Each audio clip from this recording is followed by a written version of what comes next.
Coach, just what are your initial thoughts after the game? Well, same old thing, just like I told the team, just not executing the way we should. Missed opportunities. We move the ball up and down the field and we turn the ball over. Or, we get a penalty. We defensively we get a stop or, somebody blows an assignment. It's those things that, it's just the little things that are hindering us from really scoring and being successful the way we think we should be. I saw some guys on the sidelines kind of emotional after that game. Does this one sting a little more? Oh yeah, it's homecoming. Those guys want to come and do a great job for the fans, and they wanted to win. Like I told you, we wanted to win for the seniors.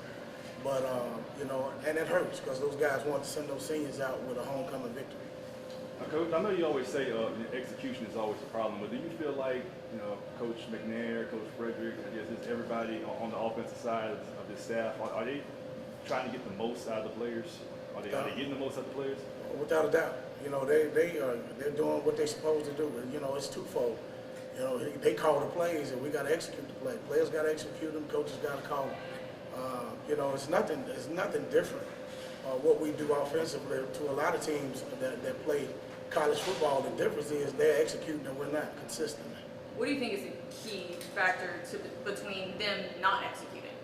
Well, I think it starts at the quarterback position. I told y'all, it's job training.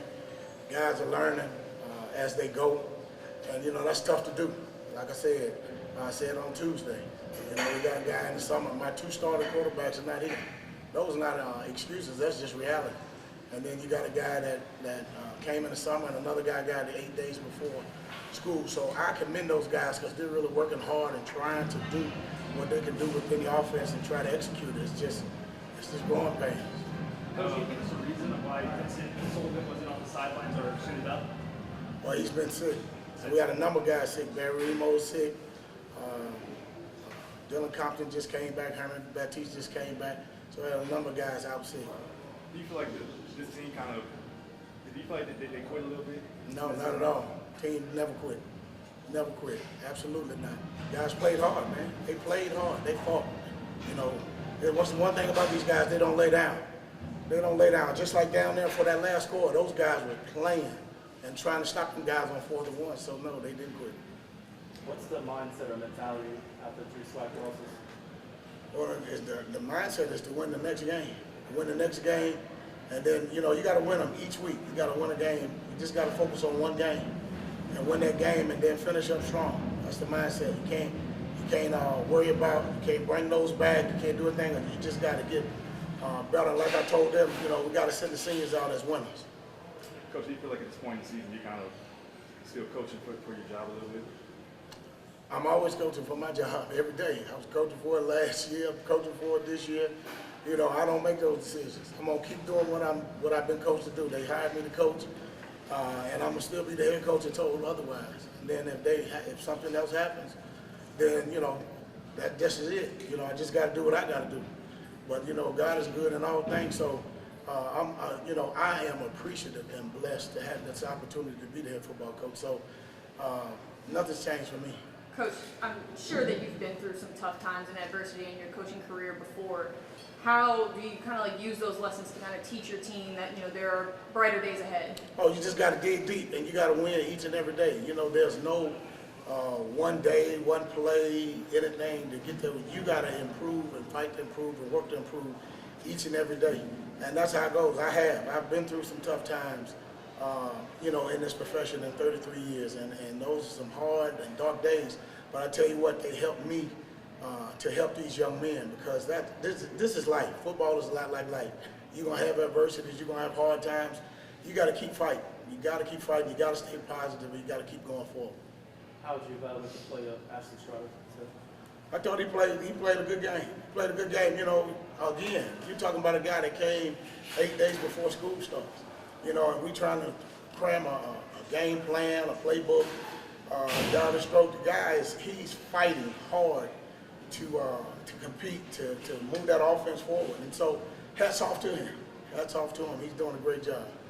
You gave Trey Holland the most, rushing attempts so far this season, I guess. Did you hope that one of those runs would break out for? Yeah, we did. We figured they were going, playing that that three-man front and the boxes that they had, you know, we thought we could, we were going in the game playing to run the football.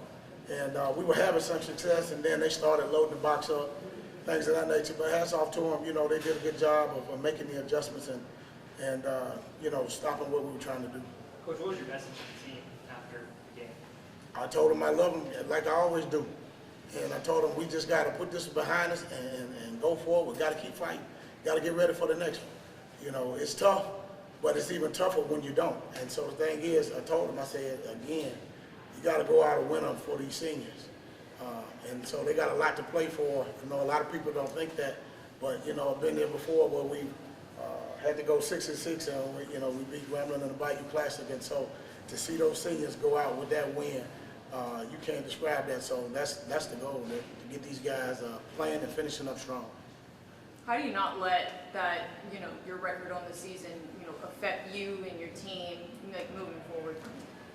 Well, you know, the record is not, you know, presently is indicative of who we are, but it's not indicative of who I am as a coach or this team.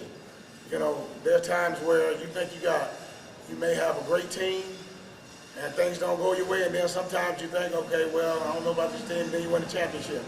So I've been, you know, on both sides. So it doesn't define, this is what I do. This doesn't define who I am.